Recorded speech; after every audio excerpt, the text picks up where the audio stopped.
Alright, so my live video cut out on me. So I'm just gonna do a regular upload and post a video. So anyway, like I was saying, I'm here. I'm still part of Bucko's Locker. Don't get shit twisted, y'all. Travis Johnson's still part of Bucko's Locker. Shout out to Isaiah though for holding it down. But I'm here, okay? Everything is good with me. Nothing is wrong, nothing has happened. Just getting adjusted to dad life and a new career going on, okay? So I'm here. But back to the video. Breaking Dirk. Dirk, you need to go. Breaking Koetter. You need to go, okay? We lost to a very trash team in the Giants, and we lost to a very easily beatable team in the Redskins because of your selfishness and your play calling. Granted, playing against the Giants, defense could have been a lot better. Because Saquon Barkley is going to be a beast, but how many times did you see Brent Grimes avoid a tackle? How many times did you see our defense just give up when we were catching up? You know? It's the culture with this team to just be enough to hang around but not good enough to win. But we are much better than a 3-win team, and we all know that. If we could be the team as firepowered as the Saints and be the team that can put points up like the Eagles do, we can be winning. We should have won more games than what we have. And I do blame Dirk for his selfish ways. I want to shout out to my boy Fred the Court, for bringing up this great name for Dirk Koetter, the Dictator. Because he is, if you look at the definition, look at Dirk, just give the man a beard and give him a white hat, and that's the Dictator right there, y'all. He just has his own personality issues where he likes to have control of stuff. And when his offensive play calling wasn't working, and we had to give it over to Todd Monken, and it was working, he got butthurt and wanted to take it back. Now, honestly, I believe he was calling offense since week 3 against the Steelers.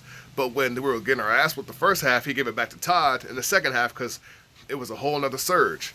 And then other than that, I believe he's been alternating because he wants to have his input on the offense. And it's not working. So with that being said, Dirk, your selfish ways and your dictatorship is costing you your job. Your boy's gone and your feelings are hurt, so now you're mad. So now you're taking it out on the team and letting the team suffer. You got to go as well. Now, let's all remember what happened with Alex Smith. Because all of y'all Jameis haters are like, oh, Jameis, get out of here. And I will admit, I was excited for the Fitzpatrick movement going on. But let's all be real. Fitzpatrick turns to Fitztragic eventually during the season. He does reveal who the real Fitzpatrick is. So we all ride the wave while it's there, but when it dies down, okay, get back to the bench. You did what you had to do. You know, the turnovers hurt us against the Giants. The turnovers were bad against the Redskins. You got us up the field, but you also lost us the game. I even sent out a tweet, and I also did a post saying we should just run a 2-quarterback system, because apparently whoever gets off the bench in the second half gets us back in the game.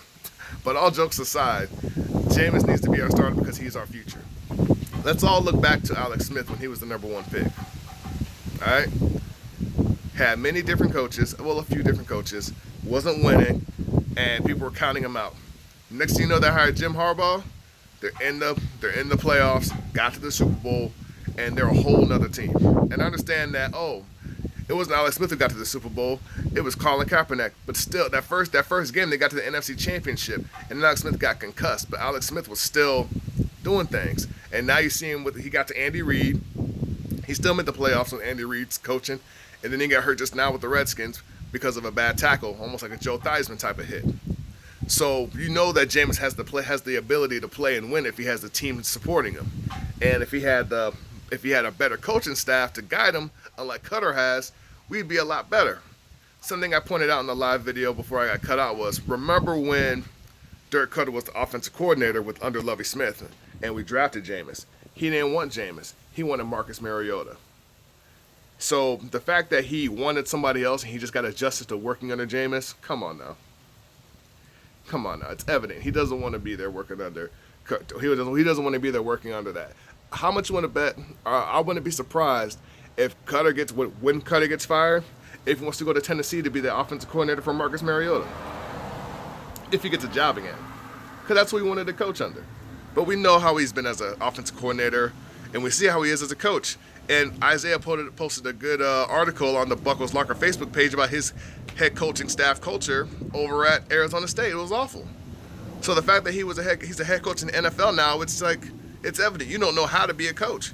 You're better as a coordinator, but you're obviously incapable of knowing how to be a coach. Come on now, challenging a play. What was it, overtime or whenever it was like a few seconds left? For what? Like, you don't know what to do in these crucial times. You don't know how to be a head coach. So step down or get the boot, bro. Just, you're going to do something with your feet because it's going to be moving. It's not going to be standing still, looking confused and looking frustrated and taking it out on Jameis and blaming the team. And then you can't say what your personal reasons are of wanting to have their offense called. Your feelings were hurt. We get it. It hurts you. Your offense wasn't working, so somebody else's offense was. And then you want to say, oh, I'm going to call the offense now. For what? So, Dirk, you're not going to – I hope you don't make it. I hope you don't finish the season. You know, I don't really like when people lose jobs, but when you're costing the job in this business as it is, you have to go. For the better of the business, for the better of the players, and the better of the fans, you have to go. Okay, Dirk? You had your time as a head coach in the NFL.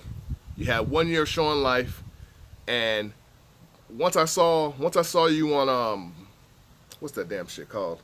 Hard Knocks. I was like, okay, I see how you operate. Okay, you like to put it on these players, huh? Okay.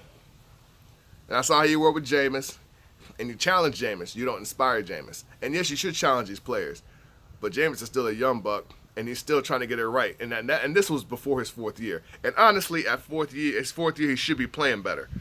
And personally, he doesn't need a max deal. He needs a short-term deal. But, Dirk, you don't need another deal. You need to get cut. You need to get go. Your contract is up. All right? Straight like that. So this 49ers game is really going to say a lot about you and what we do about as a team with you, with Cairo Santos. We actually have a kicker that makes extra points. We don't know his field goal game yet, but I'm sure we'll find out tomorrow. But I had to come back real quick while I had some time to say what's up. Shout out to Buckles Locker. Thank y'all for supporting the page. Like, share, subscribe. Look at the Twitter. Look at the Facebook page because I'm very active on both of those. So I may be more active on that than posting videos for the time. But when I do get a chance, I will post videos because I know y'all miss me, right? Anyway, y'all, signing off. Travis, holla at me. Buckles Locker.